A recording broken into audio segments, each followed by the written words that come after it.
Hey everyone. Yeah, we got the Honda coolant. We got the manual.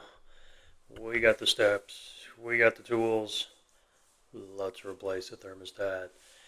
Now, easy job according to the manual. And did get a thermostat here. I thought it looked a little small, but I have never done this job in a very long time. Been a long time since I replaced thermostat in this engine. Probably more than 10 years, I'd say. So it's appearing to be sticky. Let's do something about it. Okay, so according to the manual, we're just removing the two bolts that hold it on right there, as you can see. And then you just pull the thermostat out. And that's all we did. Not sure why this isn't on video. That's okay. You didn't need to see all the coolant pouring out and flowing out all over the floor and making a huge mess, but it does come out pouring out. So the new one goes in. Got to make sure to face it up. The old OEM one has a little up spot on it and a little word up where the pin is.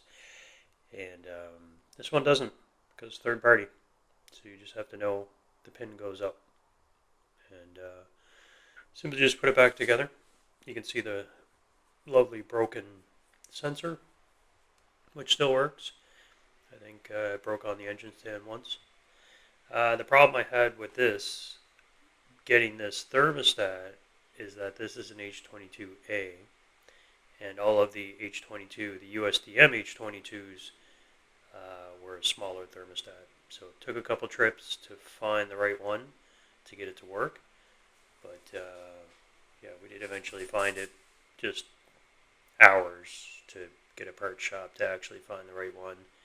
And it turns out it was a 92 to 96 USDM that had the right thermostat. So once you're done changing that out, go ahead and clean up your whole mess from the coolant leaking out, and then follow the manual for proper bleeding procedures, which we know is take the rad cap off and fill it with fluid, obviously, with coolant. Take the rad cap off, and let me correct myself. Open that thing in the back with the 14 millimeter on the thermostat, fill with coolant until fluid pours out of that thing, close that thing, start the car with the rad cap off, and let it heat up till the fans come on twice, and then put more fluid in if needed, and check for leaks, and you're good to go. All in the manual, and once you get it done, there should be no issues. Testing this, I don't know how you would test this without some kind of gauge or reading or S-Manager, laptop, etc.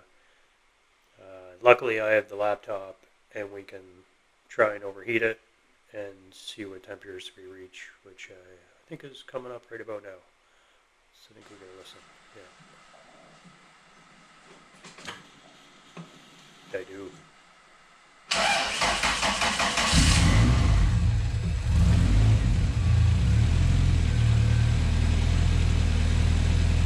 We did end up putting a towel around that rad cap.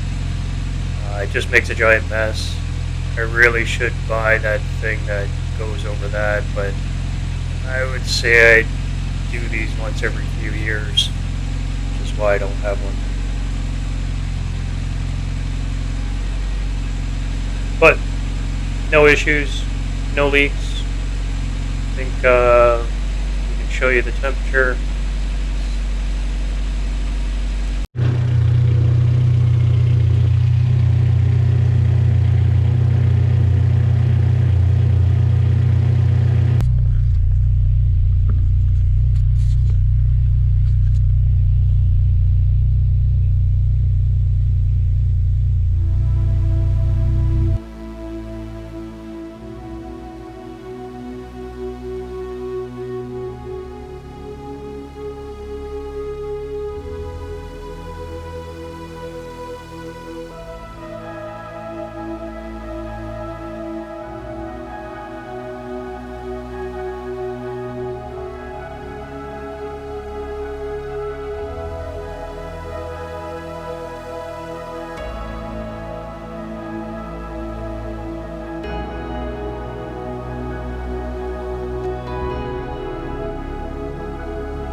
Okay, so we did the thermostat. It's all good now. Highest it goes is 185. That's with a 170 thermostat.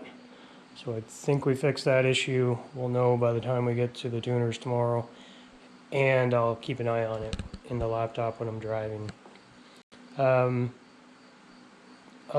great news is I had a neighbor, Neil. Great guy. Thank you, Neil, for all your hospitality.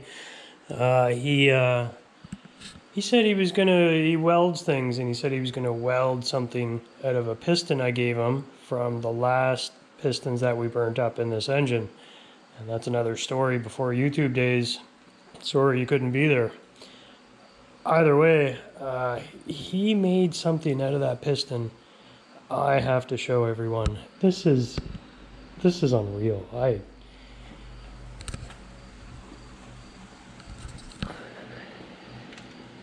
Look at this thing.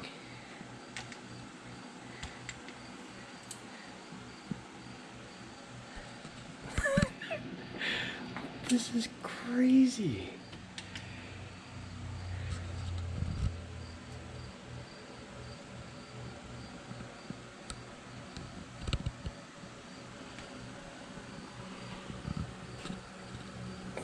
This is the coolest thing I have ever seen. Look at this. This is the read-write heads arms from a hard drive.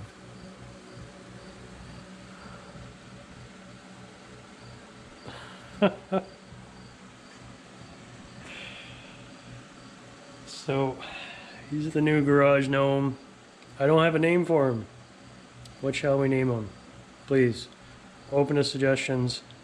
Love to see it. And yeah, that's a good update for today. Hopefully Dino Day happens tomorrow. We will see.